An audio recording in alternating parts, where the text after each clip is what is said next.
నిర్లక్ష్యమై వచ్చినాడిలా ఎన్నేళ్ళ నిద్దురా తీరిందే నీ కల మంచి నీళ్ళిద్దురా ఎదురుండే నీ దొరా ఎదురు సూపులకు ఎర్రగైనవి కళ్ళు ఎదబారాలకు బక్కాగైనది ఒళ్ళు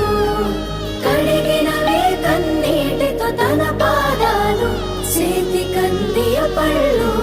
వింటున్నావో పిల్ల ఎన్నెన్ని బాధల్లా పడ్డంక ఒక్కటైతున్నామే నువ్వు నేనిలా వింటున్నావు బావా ఎన్నెన్ని దుఃఖాలే దిగమింగి ఒక్కటైతున్నామే నువ్వు నేనిలా కోపమచ్చి మాటలంటని చెయ్యిలే